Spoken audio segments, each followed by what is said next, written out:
সবাইকে আমাদের আজকের এই বিশেষ ব্যাখ্যামূলক আয়োজনে স্বাগত জানাচ্ছি। চলুন কথা না বাড়িয়ে সরাসরি আজকের মূল বিষয় ঢুকে পড়ি। আচ্ছা, একটু কল্পনা করুন তো, এমন একটা পৃথিবীর কথা যেখানে কোনো অপরাধ নেই, মানে কোনো পুলিশ নেই, কোনো আদালত নেই, এমনকি কোনো জেলখানাও নেই। চারদিকে শুধুই অদ্ভুত এক শান্তি আর নীরবতা। একদম নিখুঁত, নির্মল একটা পৃথিবী, তাই না? কিন্তু প্রশ্ন হল, এমন একটা শান্ত পৃথিবীতে হঠাৎ করে কি এমন ঘটেছিল? মানে কি এমন কারণ থাকতে পারে যার জন্য একজন মানুষ ইতিহাসের একেবারে প্রথমবার রক্ত ঝরাতে বাধ্য হল? কেন একজন ভাই তার নিজের আপন ভাইকে হত্যার জন্য হাত তুলল? আজ আমরা এই প্রাচীন কিন্তু ভীষণ গুরুত্বপূর্ণ রহস্যটার গভীরে যাব, বোঝার চেষ্টা করব এর পেছনের আসল মনস্তত্ত্বটা। আমাদের প্রথম আলোচনার বিষয় পৃথিবীর প্রথম অপরাধ এবং নিয়ম প্রতিষ্ঠা। দেখুন, মানব সভ্যতার একেবারে শুরুর দিকের কথা যদি আমরা ভাবি, যখন পৃথিবীর জনসংখ্যা কেবল একটু একটু করে বাড়তে শুরু করেছে, তো এই সম্প্রসারণের জন্য কিন্তু একটা সুনির্দিষ্ট কাঠামোর খুব দরকার ছিল। সমাজ যেন কোনোভাবেই বিশৃঙ্খল না হয়ে পড়ে সেটা নিশ্চিত করাটা ছিল তখন সবচেয়ে জরুরি। ওই সময়টার একটা বিশেষ নিয়ম ছিল। উৎস থেকে আমরা জানতে পারি আদম ও হাওয়া আলাইহিসসালামের তখন অনেক সন্তান জন্ম নিচ্ছিল, আর সে সময় তারা জোড়ায় জোড়ায় জন্ম নিত। তো নিয়মটা ছিল আসলে খুবই সাধারণ। এক জোড়ার ছেলের সাথে অন্য জোড়ার মেয়ের বিয়ে হবে। মানবজাতিকে এই পৃথিবীতে একটা সুশৃঙ্খল কাঠামোর মধ্যে এগিয়ে নেওয়ার জন্য তখনকার সময় প্রেক্ষাপটে এটা ছিল একদম নিখুঁত আর দারুণ একটা কার্যকর ব্যবস্থা। এবার আসি আমাদের দ্বিতীয় পর্বে, অহংকারের সূচনা, একটি আদর্শিক বিদ্রোহ। বিশ্বাস করুন আর নাই করুন, ওই সাধারণ নিয়মটা ঘিরেই কিন্তু জন্ম নিল ইতিহাসের প্রথম বিদ্রোহ। আদম আলাইহিসসালামের এক ছেলে কাবেল হঠাৎ করেই এই প্রতিষ্ঠিত নিয়মটা মানতে অস্বীকার করে বসল। সে একদম জেদ ধরে বসল যে সে তার নিজের যমজ বোনকেই বিয়ে করবে। আর ঠিক এটাই ছিল মানব ইতিহাসের প্রথম সংঘাতের আসল স্ফুলিঙ্গ। তবে কাবিলের এই জেদটাকে কিন্তু শুধু একটা সাধারণ আবদার ভাবলে ভুল হবে। এটা ছিল আসলে এক ধরনের অন্ধকার অহংকার, মানে নিজের ইচ্ছা আর জ্ঞানকে ঐশী প্রজ্ঞার চেয়েও শ্রেষ্ঠ মনে করা।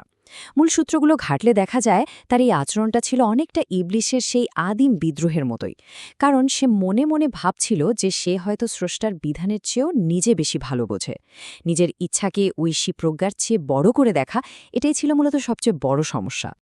তো চূড়ান্ত পরীক্ষা এবং সত্যের সন্ধান, এই যে একটা বিপজ্জনক উত্তেজনা তৈরি হলো, এটা কমানোর জন্য তো একটা সমাধান দরকার, তাই না? সংঘাত মেটাতে তখন সিদ্ধান্ত হলো দুই ভাইকেই একটা করে কুরবানি বা উপহার পেশ করতে হবে, আর যার উপহার কবুল হবে চূড়ান্তভাবে প্রমাণিত হবে যে সেই আসলে সত্যের পথে আছে। এখানেই কিন্তু দুই ভাইয়ের মানসিকতার একদম পরিষ্কার একটা পার্থক্য আমাদের চোখে পড়ে। একদিকে ছিল হাবিল, যে পেশা ছিল একজন পশুপালক। সে অত্যন্ত বিশুদ্ধ আর নিঃস্বার্থ একটা উদ্দেশ্য নিয়ে তার পালের সবচেয়ে সেরা, সবচেয়ে হৃষ্টপুষ্ট পশুটা উপহার হিসেবে নিয়ে এলো।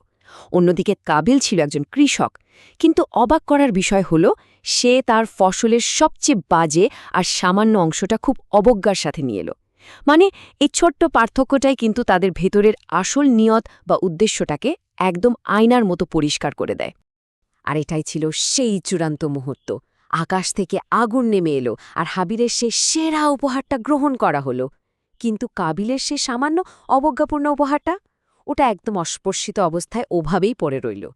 এই ঐশী সিদ্ধান্তটা মুহূর্তের মধ্যেই হাবিলকে সত্যের পথে প্রমাণ করে দিল। আর সত্যি বলতে ঠিক এই মুহূর্তটাই ছিল সেই মহা ট্র্যাজেডির মূল অনুঘটক।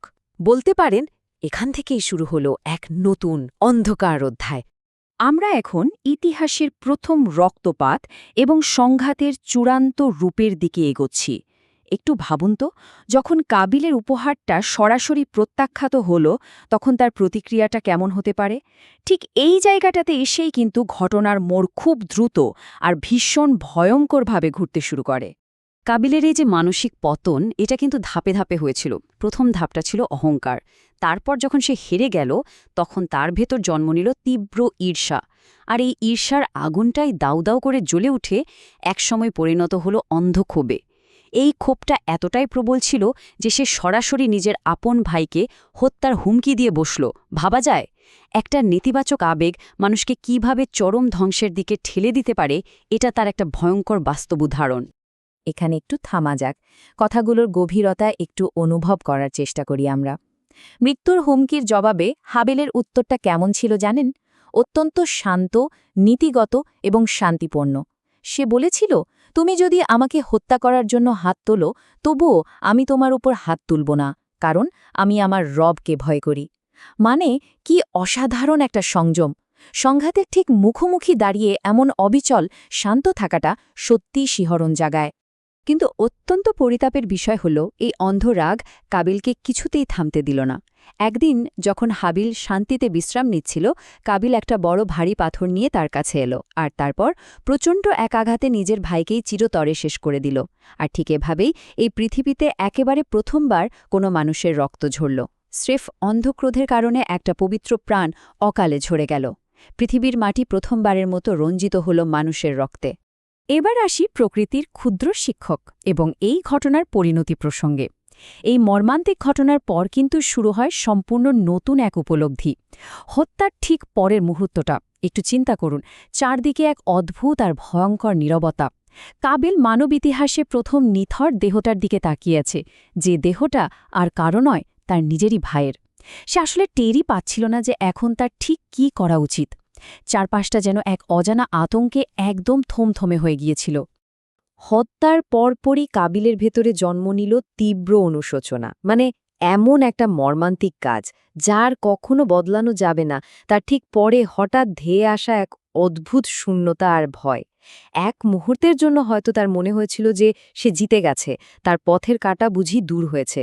কিন্তু কয়েক সেকেন্ডের মধ্যেই তার সেই মিথ্যা জয়ের মোহ ভেঙে চুরমার হয়ে গেল। তার ভেতরে এক বিশাল ভয় আর শূন্যতা জেঁকে বসল, কারণ সে তো জানতই না এই মৃতদেহটা নিয়ে সে কি করবে। এর আগে তো এই পৃথিবীতে কেউ কখনো মারাই যায়নি। আর ঠিক ওই মুহূর্তেই ঘটল এক ঐশী হস্তক্ষেপ।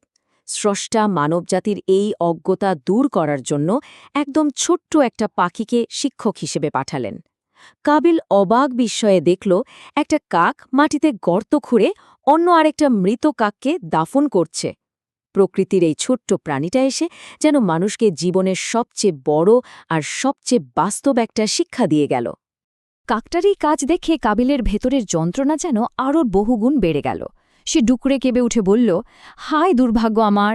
আমি কি সামান্য কাকটার মতোও হতে পারলাম না যে আমার ভাইয়ের লাশটা লুকিয়ে ফেলব? এই যে একটা তীব্র উপলব্ধি, এটা তার অনুশোচনাকে চিরস্থায়ী করে দিল। কিন্তু সত্যি বলতে তখন তো আর কিছুই করার ছিল না, যা ক্ষতি হওয়ার তা তো ততক্ষণে হয়েই গেছে। তো আজকের দিনের শিক্ষা এবং এক চিরন্তন প্রতিধ্বনি। চলুন এবার আমরা আমাদের বর্তমান সময়ের দিকে একটু ফিরে তাকাই।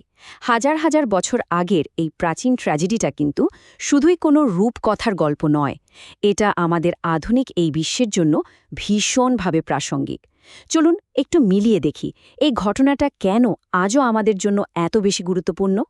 এই পুরো ঘটনা থেকে আমরা বেশ কয়েকটা চিরন্তন শিক্ষা পাই। প্রথমত, ঈর্ষা আর অহংকার কিভাবে আমাদের স্বাভাবিক বিচার বুদ্ধিকে পুরোপুরি অন্ধ করে দেয়, সেটা আমরা কাবিলের কাজের মাধ্যমেই খুব স্পষ্টভাবে দেখেছি। দ্বিতীয়ত, উৎস থেকে পাওয়া তথ্য মতে আজও এই পৃথিবীতে যত অন্যায়ভাবে রক্তপাত হয়, তার পাপের একটা অংশ নাকি সেই কাবিলের আমলনামাতেও যায়, কারণ সেই তো এই ভয়ঙ্কর পথটা মানবজাতিকে প্রথম দেখিয়েছিল, তাই না? আর তৃতীয়ত, আমাদের প্রাত্যহিক জীবনেও কিন্তু আমরা প্রতিদিন এই একই পরীক্ষার মুখোমুখি হই। হয় আমরা হাবিলের মতো ত্যাগের পথ বেছে নিই, আর না হয় কাবিলের মতো ক্ষোভ আর রাগের বশবর্তী হয়ে অন্যের ক্ষতি করে ফেলি।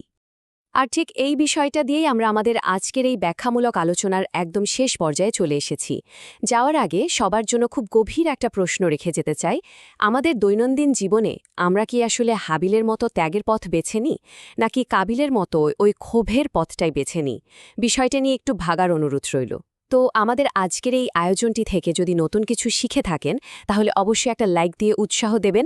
আমরা খুব তাড়াতাড়ি 10 লাখ সাবস্ক্রাইবারের মাইল ফলক ছুঁতে চাই, তাই এই জ্ঞান ছড়ানোর মিশনে যুক্ত হতে চ্যানেলটি সাবস্ক্রাইব করে ফেলতে পারেন। আর হ্যাঁ, নিচে কমেন্ট করে আপনাদের মতামত শেয়ার করতে একদম ভুলবেন না। কে জানে, হয়তো আপনাদের একটা মন্তব্য অন্য কাউকেও নতুন করে ভাবতে সাহায্য করবে। তো আজকের মতো এখানেই বিদায় নিচ্ছি। সবাই অনেক ভালো থাকবেন। আসসালামু আলাইকুম।